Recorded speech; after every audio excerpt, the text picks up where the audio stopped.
"2024 is a monumental year for Ivanhoe Mines. The company is no longer a single asset miner, having recently reopened the Kushi Mine in the Democratic Republic of Congo. This is not only a huge win for the company, but possibly for the country as well." So, Marna, 2024 is quite a celebratory year for Ivanhoe. You have reopened a mine that was first opened 100 years ago and has been on care and maintenance for 31 years. What is the appeal in opening up an old lady mine like Kushi? Oh, Kapushi's got such a rich history, and if you operate in the DRC in a meaningful way, the way we do, you cannot help but notice Kapushi as part of the dialogue when it comes to the mining industry. Um, the local nationals are very proud of what was achieved in Kapushi in the old days. They used to mine copper at 7% grade, zinc at 11% grade, just a phenomenal ore body. And a bit of a checkered past, it was part of the colonial era. Then it went on to care and maintenance for 30 years and became flooded in the early 2000s.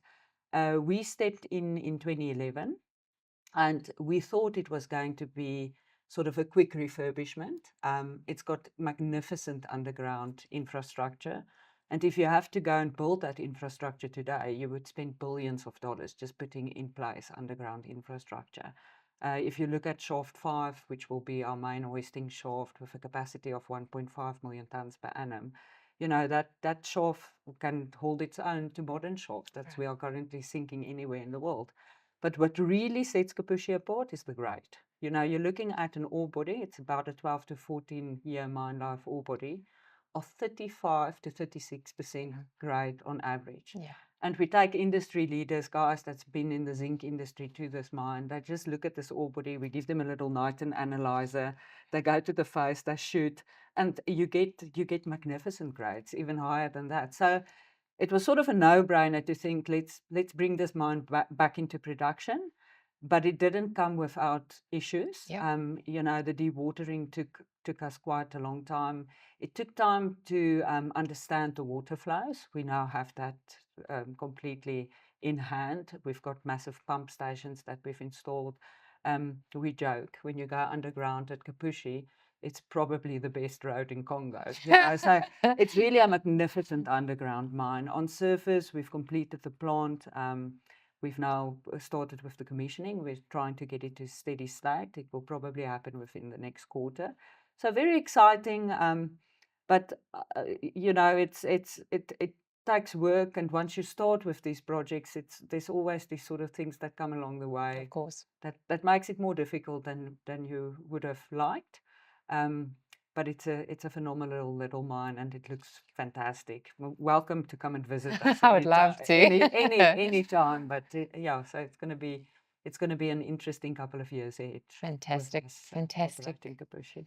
So, Marna, I mean, 2011 to 2024 is certainly a commitment towards this project. So it's great to see that the end result is coming back into production. Now, I know that at nameplate capacity, as you mentioned, Kapushi is going to be the fourth largest zinc operation in the world. But there's much more potential at Kapushi beyond zinc. Do you want to share a little bit about what the actual potential could be beyond the zinc story? If you look at the Ivanhoe Mines press releases, we always sort of show that it's not just zinc. It's germanium, gallium, lead, and these are all strategic niche metals that the world's basically fighting over. Right. And part of our partnership with Mines is to assist them in trying to see how we can economically recover these byproducts.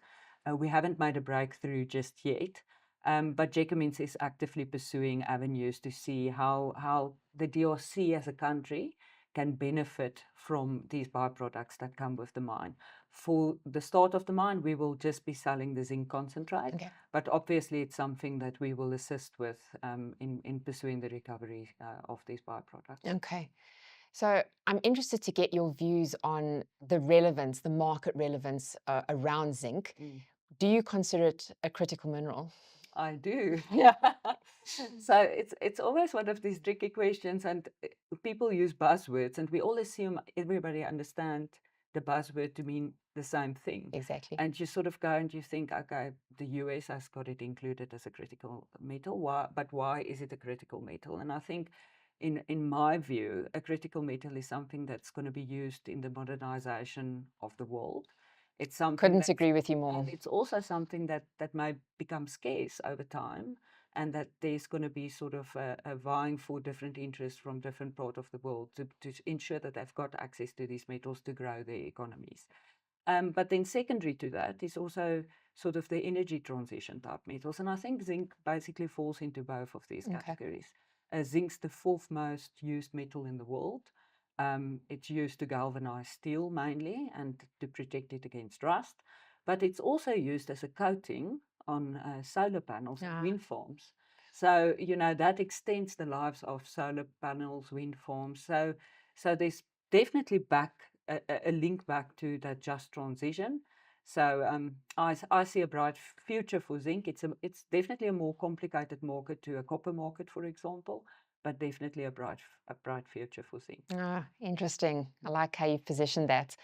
So I think one of the things from a mining Indaba perspective that we really like to talk about when we reopen a new mine is how this is impacting the communities. So because Kapushi's been closed for so long, I'm assuming the impact is quite significant. Can you talk around how that impact actually looks? So the great thing with us, and it contributes to our social license to operate in the country, is since we've taken ownership of Kapushi, we always kept the workforce, and we reskilled them and redeployed them in different areas. We currently have over 500 people working at the mine. Sure. And if Okay. you visit the town of Kapushi, the whole town is really built around that mine. The Mhm. mine provides potable water to the whole town. Okay. And it's because it was an old Jacobins mine, there's sort of that heritage of Jacobins provides clinics, hospitals, schooling. So there's a interdependency between the mine and the town. Okay. We're trying to get to a more modern model where you start giving communities access to livelihoods that they can sustain outside of Fantastic. mining. Yeah. So we've started with fish farming. We've got farming projects going. We've got a sewing center going. They sewed me the most beautiful dress. I should have actually worn it today for the interview. It's just a bit cold. We have a number of initiatives, and then also on the artisanal side, we started with reskilling of artisanals that Oh, worked in the fantastic. area Okay. to manufacture aggregates. We put them through safety courses. We teach them how to do their jobs in a safe way, how to form a co-op, and how then to make a living selling different products. So you have to actively get involved in the community where you operate. And then we've built a training center at Kapushi. It's not at the scale of Kamoa, of course, because it's a smaller footprint, but we are training our crews. It's a long hole stoping mine, so it's a modern mine, modern equipment.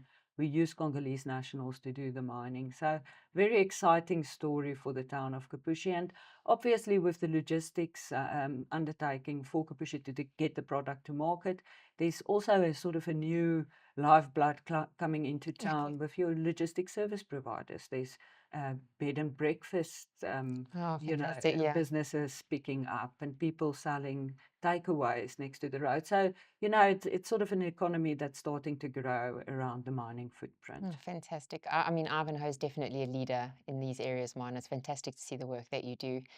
Now, I suppose the other side of the coin is how the DRC is benefiting as a country from the mine. And I'm just wondering if there's any initiatives around potential downstream value addition that you're considering for Kipushi. I do know you have some international off-takers, but it would be good to know if there's any in-country sort of plans for downstream value addition. Yeah, it's always a difficult question because it comes at a cost. Of course. And then first of all, you need to see if it makes economical sense for you as a company to build downstream beneficiation. If I use Kamoa as an example, we've now just built the biggest smelter in Africa. It will be completed in December. We will start commissioning early next year. It made sense for Kamoa. It's got a payback of less than 3 Yeah. years. It cuts our transport costs significantly, and at the same time it benefits the country because you create 1,000 jobs, and you're taking the product to a more final stage. At Kapushi, it's a shorter mine life, but you do sit with very, very valuable byproducts in terms of the international global markets. Right. So, as I mentioned earlier, it's something that our partners, Jacobins, are actively pursuing, speaking to different state basically state departments to see if there would be appetite to build further downstream beneficiation in country to ensure that we can recover some of these byproducts. So it's an interesting space. We'll keep our eyes on it, and we will support them where we can to see if it will be a possibility for Kushi. It's the only zinc mine in that area, which also makes it a little bit more difficult for future feed if you can't grow the resource significantly after the initial 12 to 14 year Okay. life. Okay. No, Marna, it's been a pleasure to chat to you. It's so exciting to see Kushi back in operation. I'm glad Ivanhoe has supported to go through this and get it to this stage, and can't wait to see what the future holds for this mine. Yeah, very exciting. And what I forgot to mention is we've built a little AstroTurf soccer field Oh, outside of the fantastic. mine.